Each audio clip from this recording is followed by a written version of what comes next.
Hello बच्चों। आज हम क्लास 11th फिजिक्स चैप्टर 1 का सेकंड लेक्चर कर रहे हैं, जिसमें हम सिस्टम ऑफ यूनिट्स के बारे में डिटेल में पढ़ने वाले हैं। लेकिन इससे पहले आपको याद होगा कि मैंने फर्स्ट लेक्चर में बताया था कि फिजिकल क्वांटिटीज किसे कहा जाता है।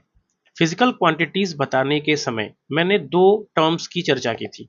एक को मैंने कहा था मैग्नीट्यूड और दूसरे को मैंने बोला था यूनिट्स। तो मैग्नीट्यूड तो वैल्यूज होती थी, मतलब जो नंबर्स होते थे वो हम उनको मैग्नीट्यूड कहा जाता था।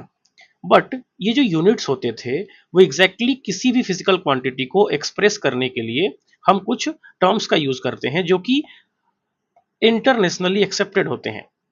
मतलब फॉर एग्जांपल कि अगर मैं बोलूं कि मुझे यहां से कुछ डिस्टेंस ट्रेवल करना है, तो मैं कहता हूं ना कि मुझे 2 किलोमीटर ट्रेवल करना है।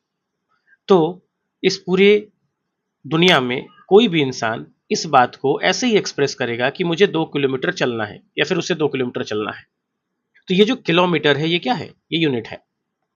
अब इस यूनिट के कई सारे टाइप होते हैं, बट उनमें से हम एस आई सिस्टम को बहुत ज़्यादा वैलिडिटी देते हैं, जो कि ग्लोबली एक्सेप्टेड है। हर जगह इसे वैलिड माना जाता है। मतलब अगर यहाँ पे अगर हम मास को केजी में नापते हैं, केजी में मेजर करते हैं, तो हम अगर इंडिया के बाहर भी कहीं जाते हैं तो वहां भी मास किस में मेजर होगा? केजी में मेजर होगा, अगर बात होगी एसआई सिस्टम की तो।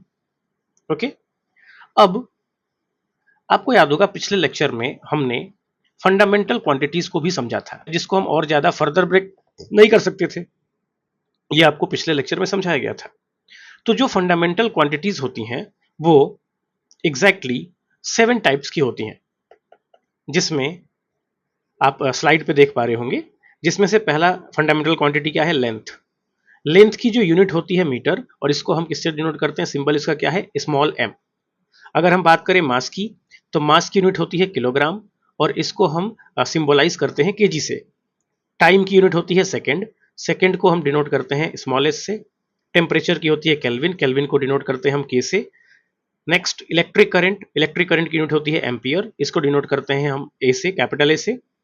नेक्स्ट है ल्यूमिनस इंटेंसिटी, इसकी यूनिट होती है कैंडेला, इसको डिनोट करते हैं हम सीडी से। और उसके बाद है अमाउंट ऑफ सब्सटेंस, इसकी यूनिट होती है मोल, और इसको सिंबलाइज किया जाता है MOL से। ओके।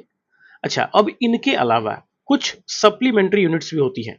मतलब कुछ ऐसी यूनिट्स होती हैं जो हम एंगल मेजर करते समय इन यूनिट्स का ध्यान रखते हैं।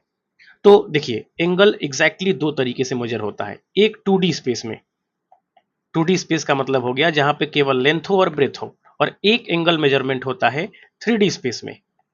और 3D स्पेस का मतलब हो गया जहां पे लेंथ भी हो, ब्रेथ भी हो और हाइट भी हो। तो अगर 2D स्पेस में हम एंगल को मेजर करते हैं तो हम इसे कहते हैं प्लेन एंगल। इस बात को ध्यान रखना है कि प्लेन एंगल किसे कहते हैं? एक ऐसा एंगल जो कहां मेजर होता है? 2D स्पेस में। और अगर हम 3D स्पेस में किसी एंगल को मेजर करते हैं तो उसे हम कहते हैं सॉलिड एंगल। जैसा कि आप की पॉइंट्स में देख पा रहे होंगे कि सप्लीमेंट्री जो यूनिट्स होती हैं वो दो टाइप की होती है, एक प्लेन एंगल और एक सॉलिड एंगल। ठीक। अब आपको ध्यान रखना है कि प्लेन एंगल की जो यूनिट होती है वो होती है रेडियन, इसको हम डिनोट करते हैं RAD से, यानी रेड से। और जो दूसरा सप्लीमेंट्री यूनिट है वो है सॉलिड एंगल, और सॉलिड एंगल का जो यूनिट होता है वो होता है स्टेरेडियन। स्टेरेडियन को हम डिनोट करते हैं SR से, स्मॉल में। ओके। तो उम्मीद करता हूं कि आपको आज का लेक्चर समझ आया होगा।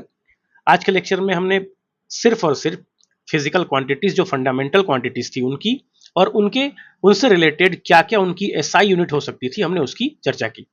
आगे आने वाले लेक्चर में हम अभी और फर्दर देखने वाले हैं।